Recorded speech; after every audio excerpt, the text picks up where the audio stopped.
सातवार नगर पंचायत क्षेत्र में हूं मैं इस वक्त। ऐतिहासिक पोखरा है जहां स्वर्गीय बद्रीनाथ सिंह की पुण्यतिथि समारोह आपने देखा।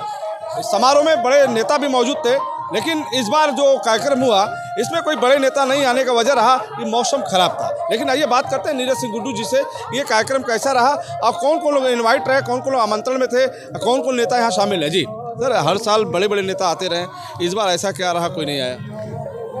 राष्ट्रीय अध्यक्ष जी माननीय श्री अखिलेश यादव जी से वार्ता भी हुई थी और मौसम का असर है, इसी वजह से राष्ट्रीय अध्यक्ष जी का कार्यक्रम कैंसिल हुआ, क्योंकि उनका था कि हेलीकॉप्टर का अगर अनुमति मिल जाएगा तो मैं निश्चित आऊँगा।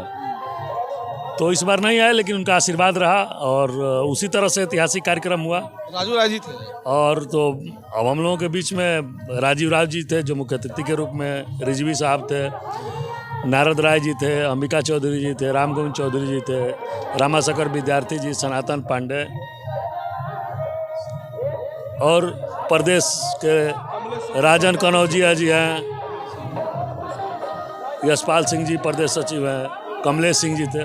तो जो जिले के सारे नेता गण थे हम लोगों के, जो हम लोगों के नेता हैं, और उन सारे लोगों के साथ हम लोग मिल करके इस ऐतिहासिक कार्यक्रम को हम लोग मनाने के। एक सही रहा कि बड़े नेता बने, लेकिन भीड़ में कोई कमी नहीं रही, भीड़ भी ऐतिहासिक रहा। तो जो आपके बुलावे पे आपके पिताजी के इस पुण्यतिथि में लोग शामिल हुए, उनके लिए क्या संदेश है? ये मेरा सौभाग्य है कि हम आज 22 वर्षों से लगातार मनाते हैं, और जब भी हम निवेदन करते हैं, आग्रह करते हैं, सारे लोग यहाँ आने का काम करते हैं, ऐतिहासिक बनाते हैं। उनके लिए मैं बस इतना ही कहूँगा, ये तन भी उनका, ये मन भी उनका, पूरा शरीर लग जाए तभी उनकी ये ऋण और मैं कम नहीं कर सकता हूँ। इसलिए मैं उनका आभारी हूँ और दिल के गहराइयों से उन सभी लोगों को धन्यवाद देता हूँ जिन लोगों ने इस कार्यक्रम को ऐतिहासिक बनाने में हमारा सहयोग करने का काम किया है। और जो लोग यहाँ पर आए हैं उन सभी लोगों को मैं बहुत बहुत धन्यवाद देता हूँ, और आपको भी धन्यवाद देता हूं कि अनवरत आप भी बारंबार यहाँ आया करते हैं और इस कार्यक्रम को ऐतिहासिक पल का गवाह बनने का काम करते हैं। और कल भी अच्छा आपने चित्रांकन किया था अपने मुखार से, तो इसके लिए आपको धन्यवाद। और पुनः क्षेत्र के लोगों का, जिले के लोगों का मैं हार्दिक अभिनंदन, स्वागत, वंदन करते हुए बस यही कहूँगा, दिन हो या रात 24 घंटा आपके साथ। एक सवाल और है कि 2003 की बात करते हैं, जब भारत के पूर्व प्रधानमंत्री चंद्रशेखर जी आपके पिताजी की प्रतिमा का अनावरण करने आए थे, तो पहला जो पुण्यतिथि समारोह था 2003 में, और 2023-24 की बात करें तो उस पुण्यतिथि में भीड़ बढ़ोतरी पर रही है? हर साल बढ़ोतरी पर है। माननीय चंद्रशेखर जी रात्रि 1:30 बजे मूर्ति का अनावरण हुआ, तभी भी भीड़ उसी तरह थी। और जैसे जैसे कार्यक्रम बढ़ता गया, अन्य लोगों के कार्यक्रम में घटता जाता है, लेकिन ये हमारे स्वर्गीय बद्रीनाथ सिंह जी के और लोगों की और संघ साथ की दुआ है कि ये कार्यक्रम अनवरत बढ़ता जाता है और कार्यक्रम भी ऐतिहासिक होता जाता है। आप देख रहे हैं लगातार 22 वर्षों के बाद भी कहीं तिल रखने का जगह नहीं था। 10 बजे से लोग बैठे हैं और 2:30 बज रहा है, अब लोग जाने का कार्यक्रम कर रहे हैं। तो ये मेरे लिए सौभाग्य की बात है। मैं सौभाग्यशाली हूँ कि इतने लोगों का स्नेह और आशीर्वाद और प्यार मुझे मिलता है, और मैं इसका ऋणी हूँ। एक सवाल, आप मंच से आपने बोला कि मैं पूरी तरह से स्वतंत्र हूँ, फ्री हूँ, मेरे जिम्मे घर का कोई काम नहीं है, जनता के लिए मैं हूँ। जबकि पिताजी के मरने के बाद आपने राजनीतिक विरासत पर से पहले अपने माताजी को सौरप्रभा जी को आपने दिया, फिर माताजी के बाद अपने पत्नी सरिता सिंह। आप स्वयं राजनीति में क्यों नहीं आए?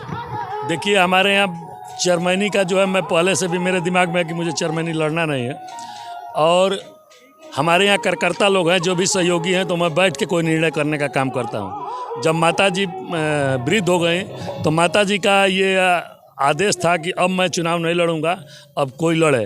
तो सारे लोग, चाहे हमारे कार्यकर्ता हों, चाहे मेरे घर के लोग हों, सारे लोग बैठे, उन लोगों ने निर्णय किया, माताजी ने निर्णय किया कि सरिता सिंह चुनाव लड़ें। तो सरिता सिंह चुनाव लड़ रही हैं और दूसरी बात चेयरमैन है।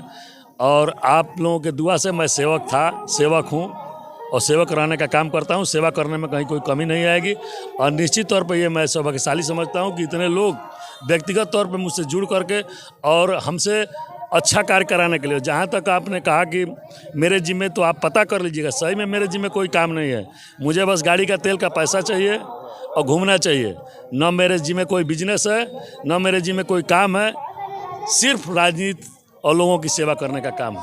एक सवाल और है सर नेताजी, स्वर्गीय बद्रीनाथ सिंह एक छोटे से कस्बे से जन्म उनका हुआ, नगर पंचायत के अध्यक्ष हुए, लेकिन उनका नाम पूरे देश में जाना जाता है, इसलिए कि देश की हस्तियां इस आयोजन स्थल पे आ चुकी। बात करें मुलायम सिंह की, अखिलेश यादव की, राजा भैया की, अमर सिंह की, धर्मेंद्र जी की, जयप्रदा की, तमाम लोगों की बात करें तो कहीं ना कहीं बद्रीनाथ सिंह और इस आयोजन की चर्चा देश के राजनीतिक गलियारों में होती है। तो आपके पिताजी चेयरमैन साहब का क्या सपना था, क्या वो सपना साकार हो रहा है या अभी कुछ अधूरा पड़ा है? देखिए, स्वर्गीय बद्रीनाथ सिंह जी कस्बे के जरूर थे, लेकिन इलाहाबाद यूनिवर्सिटी के उपाध्यक्ष रहे, अध्यक्ष रहे, और वो पहला ऐसे व्यक्ति हैं राजनीति में कि जमींदारी प्रथा में पहली बार चेयरमैन हुए।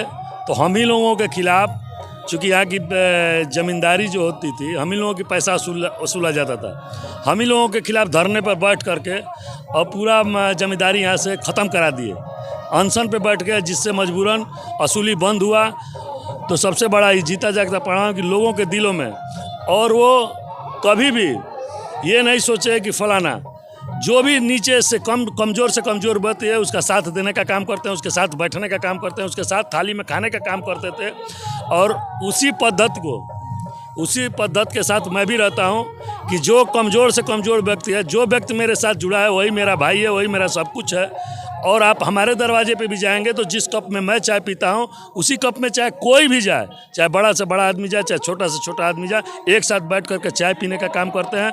और उतना ही सम्मान उस छोटे व्यक्ति को भी देते हैं, उतना ही सम्मान बड़े व्यक्ति को देते हैं, क्योंकि उनके पद चिन्हों पर चलना ही हम लोगों का प्रमुख कर्तव्य है। उनके पद चिन्हों पर चलेंगे, उनके जो वो विरासत हम लोगों को दे के गए उसको बचा के मैं लेके चलूँगा, यही मेरे लिए सौभाग्य है। तो स्वर्गीय बद्रीनाथ सिंह जी का नाम बहुत बड़ा है। वो राजनारायण जी के साथ, लोहिया जी के साथ रहे हुए हैं, इमरजेंसी में जेल भी गए थे, लेकिन शुद्ध रूप से समाजवादी थे। और उन्हीं के चलते, उन्हीं के आदेशानुसार हम लोग भी शुद्ध रूप से समाजवादी हैं। पहले चंद्रशेखर जी के साथ थे, चंद्रशेखर जी के जाने के बाद समाजवादी पार्टी के साथ हुए, समाजवादी पार्टी के साथ आज तक हैं, और जब तक हम लोग हैं तब तक समाजवादी थे, समाजवादी हैं, समाजवादी रहेंगे। आखिरी सवाल है कि आप शिवपाल यादव के बहुत करीबी नेता माने जाते हैं, अखिलेश यादव के भी बहुत करीबी, चूँकि नेताजी मुलायम सिंह यादव भी आपका परिवार क्लोज है, लेकिन शिवपाल सिंह की कमी आज दिख रही है, यहाँ पे दिख नहीं रहे हो। नहीं, देखिए, चूँकि राष्ट्रीय अध्यक्ष जी का कार्यक्रम था, माननीय शिवपाल जी का कार्यक्रम था नहीं तो माननीय शिवपाल जी भी आते। और शिवपाल जी अभी तो आए थे करीब 2 महीना पहले। तो हमारे लिए किसी नेता का, चाहे राष्ट्रीय अध्यक्ष जी हों, अखिलेश जी हों, चाहे शिवपाल जी हों, उन लोगों का कमी नहीं खलता है।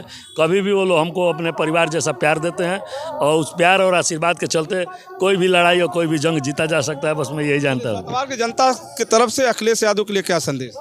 भाई आज यहाँ नहीं, लेकिन संदेश क्या पहुँचे? संदेश जनता के तरफ से ही नहीं, पूरे क्षेत्र के तरफ से यही है कि 2024 में उत्तर प्रदेश में तो सबसे बड़ी पार्टी समाजवादी पार्टी रहेगी। सरकार केंद्र में अगर सरकार बने तो बिना समाजवादियों के किसी की सरकार नहीं बनेगी। ये हम लोगों की शुभकामना और चैनराम बाबा से एक कामना है। चलिए, चैनराम बाबा से आपने नीरज सिंह गुड्डू ने एक बहुत बड़ा विनती की है कि 2024 चुनाव में अखिलेश यादव 80 सीटों पर चुनाव लड़ेंगे और ज़बरदस्त तरीके से चुनाव जीतेंगे। उन्होंने कहा कि हम आज ये मन्नत मांगते हैं चैनराम बाबा की धरती से कि आगामी लोकसभा चुनाव में अखिलेश यादव या उत्तर प्रदेश में 80 सीटों पर ज़बरदस्त तरीके से चुनाव जीतें। दोस्तों, उन्होंने कहा कि भले ही आज मौसम खराब होने के कारण समाजवादी पार्टी के राष्ट्रीय अध्यक्ष अखिलेश यादव इस कार्यक्रम में नहीं है, लेकिन उनका आशीर्वाद इस कार्यक्रम में हमेशा रहा है, पहले भी रहा है, आज भी है। उन्होंने कई मुद्दों पे बात किया कि बद्रीनाथ सिंह ने जो क्षेत्र के लिए किया है, यही आज की देन है कि आज ये जो अपार भीड़ देख रहे हैं, ये लोगों की जो भीड़ देख रहे हैं, ये स्वर्गीय बद्रीनाथ सिंह गरीबों के मसीहा थे। आज उनके नाम पे ये भीड़ ये उमड़ पड़ी है और उन्होंने, सभी लोगों ने उन्हें सच्ची श्रद्धांजलि अर्पित की है। मैं फिर आपसे जुड़ूंगा, तब तक लेते हैं, जुड़े रहें बलियाचल से। मैं रोशन जायसवाल, नमस्कार।